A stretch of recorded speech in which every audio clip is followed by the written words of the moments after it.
Hello, everybody, and welcome to another episode of the Mustang Owners Podcast. I'm John Clore, the Enthusiast Communications Manager for Ford Performance, along with my co-host, Mike Ray, who is the president of the Mustang Owners Club of Southeastern Michigan and the International Council of Mustang Clubs. And you know what? We've long said that everybody's got a Mustang story. That's why we work so hard to bring you the inside stories of all the clubs, the cool cars, the collectors, the celebrities, and yes, the characters in this wonderful Mustang hobby of ours. So all we're asking is that you please click on that subscribe button so that you can make sure that you're tuned in to the very next issue that we come out with. And you know what? Whether it's on Spotify or YouTube or maybe both, we'd appreciate it. So, Mike, you know what? We haven't done a listener mailbag in a while. And, you know, by not doing one in a while over the holidays, they've piled up. So tonight, I think it's time we have to do a Mustang Owners Podcast listener mailbag if you've got your seatbelt on and you're ready to buckle in. Yeah, they're always fun. And, we like to respond to the viewers. And I'm glad to know that they're listening to us and writing into us. Well, I was just going over them, folks, and we appreciate the stuff you send to us. It's to cubhub@ford.com. And if you'll just put podcast in the subject line, we'll be sure to bring it up. Some of them, Mike, are going to be tough. I'm going to warn you. And some of them, we'll do our best to answer those questions for you tonight. So, Mike, the first one, it says, "Hi, John and Mike." The problem with this email, Mike, is it says John is Jon. Okay. We've seen that before. Yeah. Anyway, here's what it says. It says, "Guys, love the podcast. I just heard about the sales numbers for the Mustang S650 from the 2024 model year. Is it true that the Mach-E outsold the Mustang pony cars last year? What's the real story?" Mike, I know you and I were planning to get into that during our coverage of the Detroit Auto Show because I don't know about you, but I've been I'm bombarded with text messages and emails, and I've been watching a lot of YouTube, what do they call them? Mustang influencers. Yeah. And the stuff they're saying about why that is just off the wall. Yeah, so, it's everybody's got their own opinion on everything, and let's leave it to the experts. Let's leave it to the Joe Bolinos and the Jim Owens and all those guys who are actually involved with that. But yeah, everybody's going to have a different reason, a different input in there. So it's all hearsay from what they're saying. Yeah. So the numbers that some people have given me and said, yeah, the Mustang pony car, Mike, sold 47,000 units, 566. Yeah, and that would be the lowest ever in the 60-year history of the car. We've had a couple years under 100,000, but this one is, under half that. So yeah. The Mach-E sales numbers that we were able to get were 51,745, which amounts to about more than 7,000 units more than the pony car. And the pundits, the people out there was, that's because EVs are taking over the world. Nobody really wants a regular Mustang anymore. No, that's not true. There was a lot of shutdowns at Flat Rock this year. There was part issues still trailing on from COVID. The price points were not great with rebates and everything on the gas cars, and the rebates were absolutely incredible on the Mach-E's. That played a big role in it from a sales standpoint. I mean, I guess you can say. But it's everybody's input is different on it. But yeah, that is definitely true. And I think I want to say a couple months, John, Flat Rock was down during normal production. So I remember we couldn't. I mean, there was nobody, just because of supply chain issues. They weren't building cars, and it's not to say, Mike, that if they were building them, they would have sold them. But the number, though, there's 1 and 2 out there. I did a little kind of mini poll. I went through YouTube and started looking what everybody said. And the number one of the things they're saying, Mike, is that for the S650, Ford has locked out the tuners out of the computer, so you cannot go in and put a tune on a S650 Mustang, and that because the computers are locked out. Now, some Ford suppliers, I believe it's Whipple, does have the ability to go in and tune, but nobody else can do that. And the guys that buy a Mustang, say either a GT 5-liter or even an EcoBoost, that want to go in there and mess with the car and throw a bunch of parts at it and blowers and bigger turbos and tunes, and those guys are saying that's a reason why they'd buy a 2023 over a 2024. And I don't know And you tell us, folks, if you are in the market for a new Mustang, and if the inability to put a big tune on it or change the physicality, is that a driving force for you? Because, Mike, I haven't heard that. Yeah, that is true this year, and you have to go to one of the big OEM manufacturers, such as Whipple. The Roush's may get it, the Shelby's may get it, the Salines may get it. Those kind of people might get access to it, the access to the key from Ford, but it has to be granted by Ford. And yeah, if you're just an individual and you just want to play in your garage and strap on a supercharger, yeah, you're not going to be able to do the tune. Yes, but for all those reasons that are given out there, and there's like 6 of them, I'm just in my informal going through the YouTube channels. The number one reason is price. Yeah. They said that Mustang did like a $10,000, at least on the GT, did like a $10,000 walk in 18 months. And like you said, no big rebates on them. Finance, no special deals. The advertising wasn't there. And that was just too much of a walk. And Mike, back when I was with SVT, Coletti used to say, we were doing the Terminator. And it was really hard to get that car under $30,000 because back then $30,000 was the magic price point, like $50,000 is today. Yeah. And he said, anybody can build a great $70,000 Mustang. Try to build a great $30,000 Mustang, right? Because you got to sell them. And I think the number one issue that all of you enthusiasts have been telling us and that I've been seeing online has been price. So somebody had sent a note, Mike, why don't they do the LX 5-liter, notchback style, roll up windows, no air conditioning. Yeah, price is definitely a factor, and it's hard with everybody these days. The interest rates have been high, but on Mustang, actually, the rates have been pretty good on Mustang. Yeah. I think it's been as low as like 1.9 for 36 months. So depending on how you're going to do it, but you got to remember, if a kid, he's trying to finance $60,000 for 36 months, that payment's going to be pretty hefty. Yeah, and that will, most of them that send feedback to me say that the price of a new Mustang is actually more than a year's salary for them, because they're not making 60, 70 grand, coming out of college. So definitely the price is, and will Ford be coming out with a stripper model? Probably not, because the problem is now, Mike, when you say have a car that's loaded to the gills, people expect all the bells and whistles. They expect all the tech. They expect Bluetooth, and they expect Apple CarPlay, and you know what I mean? So it's a catch-22. But you know what? When we do our special Hal Sperlich memorial show, I'm going to introduce some of the things that Hal Sperlich said about how Mustang can solve its sale problems. And even though he's no longer with us, I think if our listeners listen to that, they'll agree. I think Hal's got the answer like he did in 1964, Mike. Yeah, I agree. He's a cool guy. Okay, I hope that answers your question, Gary Z. from Roanoke, Virginia. Thank you, Gary, for sending that in. All right, here's one, Mike. I don't know if we can solve this one. This one's by, I know this guy, Steve Starks. Dear John, it happened again tonight. I got sucked into looking for new vehicles. Well, Mike, I remember him calling me. Did he call you? He's out of Fairport, New York. Anyway, he said, so my wife wants a new SUV sometime this year, and she has a Subaru and will likely stick with them. Okay, so first of all, we need your image to show us, John. Steve, we're going to have to send her to deprogramming school. Okay, so yeah, the image that I have of Subaru, guys, you remember the commercial of the guy that goes to the beach and he gets out his Subaru, was it a Forester wagon? I don't know what it is. They all look the same. And he takes this metal rake out and he puts it in the trailer hitch, and he drives around the beach collecting pop bottles and seaweed and trash.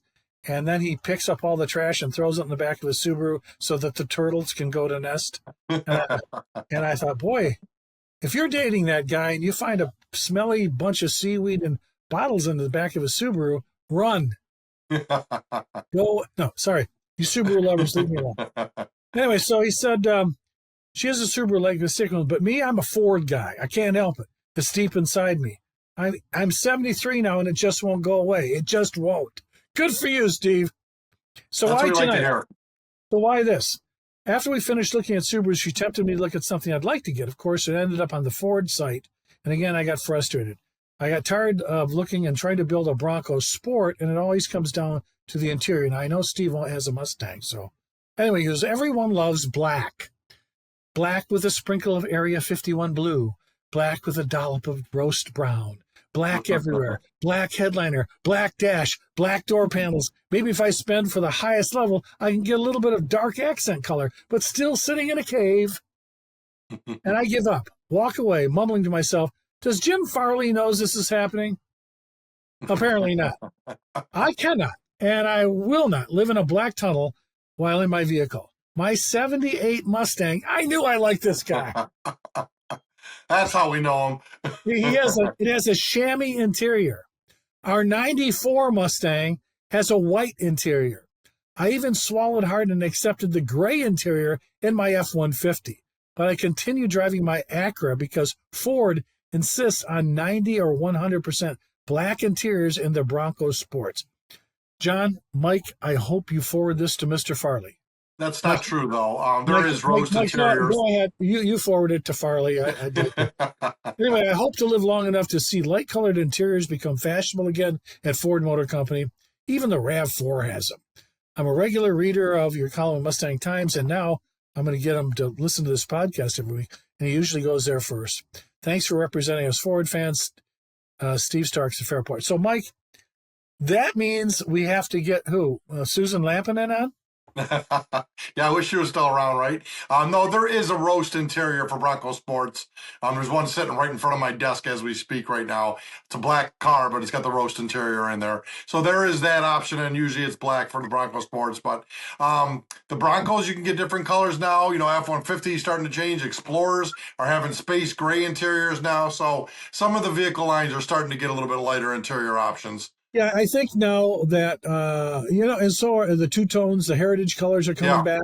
And Mike, maybe it is, or maybe it will be that the heritage, look at it in Mustang, the anniversary editions.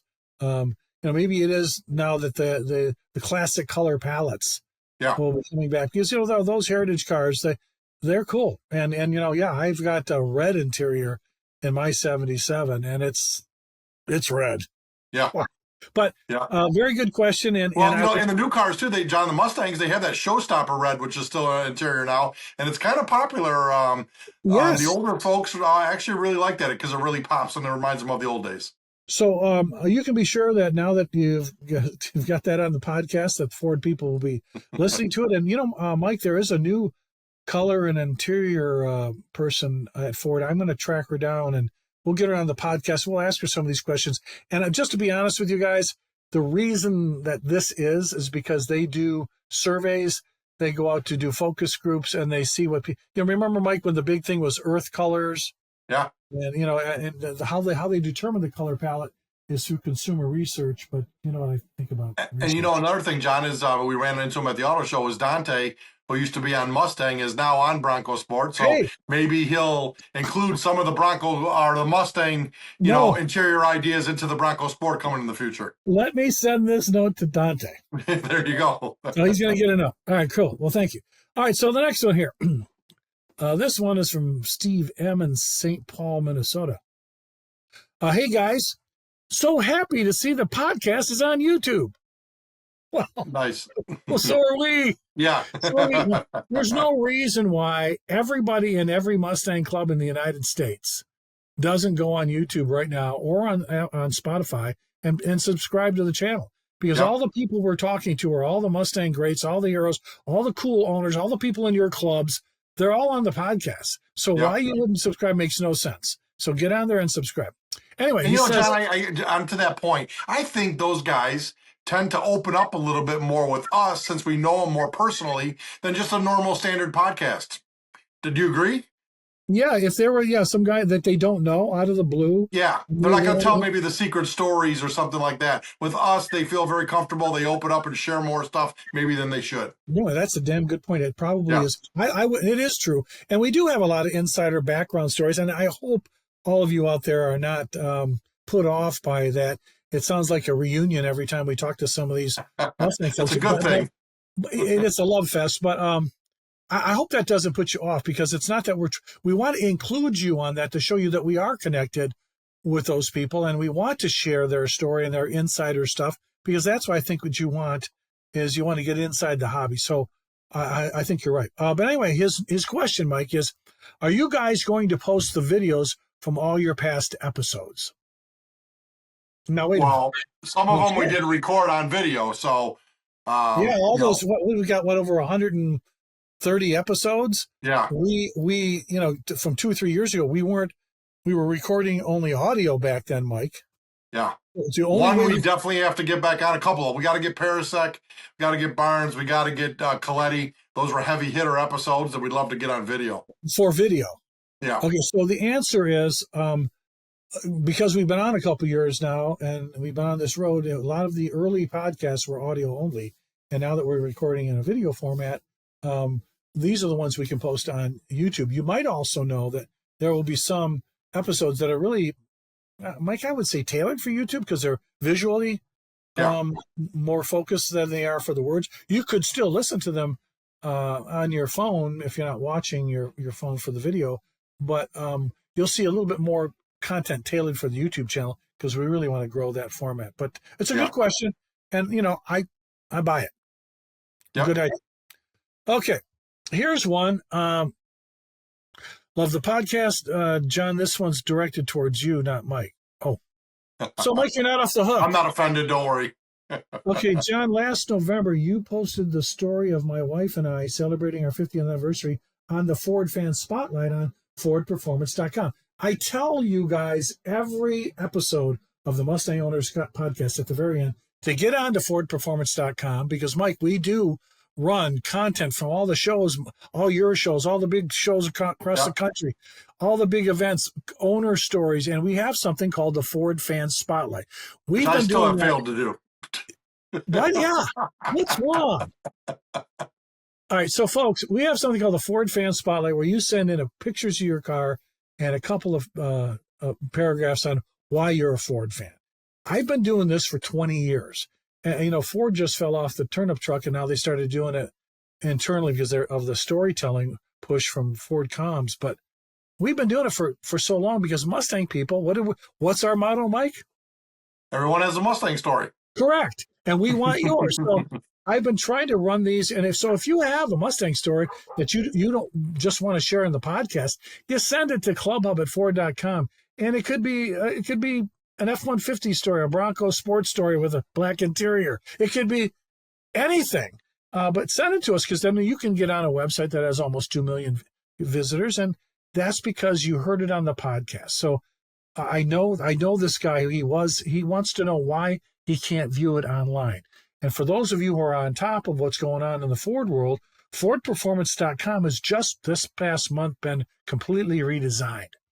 It's a completely new format. It's all new and with a bunch of different features. The problem with that is that a lot of the content from 2017 up until like last fall has not been reloaded on the back end. The front end's working, and it goes back a few weeks. So until such time where they're going to be able to load that content in there. So maybe you want to know what Mustang Week was like last year, and you want to go in there and search. Maybe you want to know what Ponies in the Smokies is like, and you want to go search about that content and that coverage. You can't do it right now because they're not caught up. So that's why, David and Howard, why you haven't been able to search it. But I certainly hope that the IT guys will have a chance to get that loaded up as soon as they can and keep that to you. Mike, it's always the IT guys. Yeah. What's up with that? Well, what's up with it? I think they're playing video games. Okay. So here we go. Oh, here's one. Here it is. This one is, name withheld. What? So, yeah, it says name withheld. I don't like that start. Hello, Mike and John. My favorite thing about your podcast is that you guys seem to tell it like it is. What? Then tell us your name. Not just on the podcast, everywhere. You actually do. Actually, yeah. So I'm expecting both of you to come up with an honest answer to this. Oh, brother. My friend, asking for a friend, told me that my new Ford, didn't tell me what it is spying on me. Apparently, it has an onboard data capture computer that Ford can download and sell the speed and driving data to insurance companies. And that is sent through the Ford Pass app. Now, that can't possibly be true, right? Name withheld. So, Mike, everybody who's done any research about this knows that I think years ago Ford announced that data is going to be the big moneymaker for the car companies. GM, with its onboard and OnStar, whatever that is. Yeah. Companies have been doing that for a while, and it's true that Ford has that technology in the cars. How it works, Mike, I think the best person in the world who can come on to the podcast and tell us about the technology, how it works, and what you can do about it is our old friend, Lauren Fix. Yep, I agree. I was just going to say that. She does what? CarCoachReports.com. Yeah. She's always on YouTube talking about this kind of stuff. She's talking about the kill switch mandate. She talks about all this governmental regulation and all this consumer protection. Let's do this. Let me send a note out, name withheld. Right. We will call Lauren Fix, and we remember Lauren from years ago, and have Lauren come on the podcast and talk about, is this stuff in our Mustangs? And, what can we do about it? So we will get to the bottom of that. I don't know enough about it. I do know that the technology is in some Fords. At least I know maybe it's after 2015, but not all. 2019. After 2019. Yeah. Okay. So we'll get to the bottom of it for you. But don't be afraid to use your name. Okay. Yeah. We're not calling the cops on you. So Mike, with that, I have to tell you, I did see one report of a guy who took his car to the racetrack and was caught doing like 140 miles an hour. And somehow that data was downloaded to his data capture, and it went to his insurance company, and they canceled his insurance. Oh no, yeah. They tried to tell me, hey, look, it's insurance. It's I was on a racetrack. Yeah. And they still didn't listen to him. Anyway. So so that's an issue. We'll get to the bottom. Okay, now Mike, this one I don't know if I can answer this one. This is from Jeff Reagan. Okay. He says, hello. I wondered if you could help me. Mike, this has got to be, it sounds like a dealer question. I recently received my 2025 60th anniversary Mustang in Brittany Blue. Hey! Only 60 made. Great choice and a great car. I really hope that you guys can help me understand more about it. Okay, this is not the info line. This is the Mustang Owners Podcast, but so now that you're a Mustang owner, Mike, you're going to have to do it. Please let me know whom to contact, or you can forward my email to me. I said, well, let's try it. Okay, let's see if we can answer his question. Of course, if you have a question, there's always the Ford Performance info line, and there's Ford Customer Service. And I don't know if a lot of them can be, since I think, Mike, this is a specialty model, right? Yeah, so there's a total of 1,965 60th anniversary cars made. 60 of them were in Brittany Blue. It was to get an allocation, you had to put it in. It was kind of like a lottery system, kind of how some of the other ones are. But I have heard one of our local club members found one at a dealer, which basically what happened was whoever that was ordered for and came to the dealership, they ended up not taking it. So then it would go into stock. Those cars are not for stock. They had to be to somebody. So that's what happened with that. But so if you get lucky, somebody maybe not have taken it. You don't know their financial situation could have changed overnight or something. So there might be a few out in the wild, but it's normally you had to get an order, you had to get an allocation for it, and then it would be built. I delivered one to one of our former guests, Miss Semler out of New Jersey, who has a major Mustang collection. She was lucky enough to get one of the allocations, and she has one now. And go back and listen to her episode with all her Mustangs. It'll be a great story too. Yeah. So what he wants to know, he says specifically, he's got number 28. Yep. And he wants to know the numbers, John, are not only 1 through 60 on those. They're mixed in with the 1965. And that's what he's confused with. He specifically, is this number 28 out of the 250 special edition Mustangs in Brittany Blue, or is it number 28 out of the 1,965 Mustangs with the anniversary package? Yes, they're all combined. So the number, isn't that out of the 1965? Correct. It's not the number of that color. Correct. Yeah. Yep.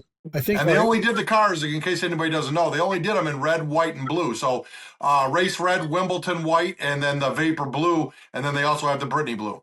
So there are 1,965 total of anniversary cars. Yep. And if you have the number on it says it's number 28. It's above the glove box. Yep. Yeah, it's not the number of the paint color that you pick. No, it's the number of the 1,965 cars. Yeah, all right. I would also like to know which one my Mustang is out of the 250 Brittany Blue and what number it is in the production order of the 2025 Mustang. All right, for that, you can't know it because we don't do, a lot of people ask me, Mike, all the time, hey, guy, I called the Ford Info Center and I can't get the certificate of authenticity of my build number for my 2024 California Special or whatever. And I said, well, because after a car is built, it goes through, there are two build numbers at Ford. There's the manufacturing number and there's the marketing number. Marketing does not count the car that's manufactured and then run into a brick wall and turned into a cube. That's not car number one. Correct. Those engineering units that are smashed and are not sold as PP units, right? If they're crushed, they don't count. Right. Car number one counts to the first sellable unit. And they don't. So what has to happen is the 2025 model year has to be completely gone. Then what will happen is then the manufacturing plant has to do an audit to see how many actual pieces of Mustangs were built. Then that is sent to marketing. Then marketing takes that audited number against which cars were delivered to Ford Motor Company and were delivered to dealers so they could determine which car is number one, which one is service engineering or engineering that will not be sold as a PP unit. It's going to be crushed. And then they can determine number one. That's how you get your number. And that takes, a year, 2 years? Yeah, John, and the big thing they've been doing recently, as you know, at Barrett-Jackson's, whenever they're launching a new kind of Mustang, they'll auction off Barrett-Jackson VIN number one of the new series like there. So the winning bidder will get to choose all the options, the color and everything on the car, how they want to do that. They have to bid to get that number one one number. Well, that would be easy then, because then you always know you're number one. And the old days, John, I know you know this, in the older days, that might have started maybe 10 years ago or so, but before that, I think Bill Ford has plenty of number ones in his garage. It sure does. Yeah. It sure does. And we know a couple of people that have, like Leno got a number 2 of the GT, or was it number 3? And then, our buddy Berardi with the 17s. Yeah. And then don't forget Sean Kiernan. Yeah. Who got the Bullet. I think he got Bullet number 3, is it? I'm not sure. Yeah, number 3, yeah.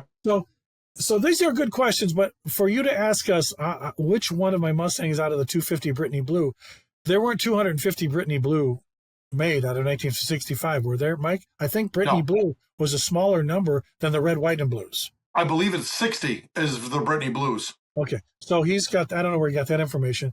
And what number is it in the production order of the 2025? Again, you won't know that until 18 months after the model runs over. He said, I would also like to know how many other Brittany Blue Mustangs of the 250, there weren't 250, were delivered in Louisiana. They all haven't even been delivered yet. So is there a way I can find out the breakdown of how many of the 250 were delivered by state? There is not right now for you. I know Joe Bellino, the Mustang brand team, will, when the build is over, the 2025, they'll know all Here's the states. Here's an idea. Start a Brittany Blue registry and then get everybody's information, and then we'll have it all together. We don't got time for that, though, me and you. We're a little busy. Did you hear that, folks out there? This is for everybody on the YouTube line. Ain't nobody got time for that. No, Mike, that's go, or maybe we'll talk to Austin Atwood. Go check out his episode. He runs the Ford Special Vehicle Registry. Yeah. Get on the specialvehicleregistry.com, because when you register your Mustang with Ford, you will get the Navis data. Yeah. So it's like finding that little rusty piece of paper. Yeah. So we can't help you all on that, Jeff, but thanks for your question and for writing that in. That's a tough one, and you're going to have to do more homework than we normally have information for us. Sorry about that. Yeah. We can't do anything about that, Mike. Yeah. So anyway, that's our questions for this month. But we want to tell Mike about, we still do. Is it true that the SVT store still does have Mustang Owners Podcast apparel? Give us the latest on that, Mike. Yep. No, there was a little snafu real quick because I think there was a scare about the tariffs, but that kind of went away and everything is back in stock. Talked to SVT Store yesterday and everything is back in stock right now. Okay. Some things might have been on back order for actual, shirts and polos and stuff like that, but the majority of stuff still all available and everything else will be back online ASAP. Right, and I'm gonna live by this. For those of you that come up to us at an event this year, and Yes. and there's 80,000 of you that do that at Carlisle, or 60,000, and you say Yeah. that you listen to the Mustang Owners podcast, Mike and I will give you a free gift, special for you, only if you're a listener. But I want to warn you.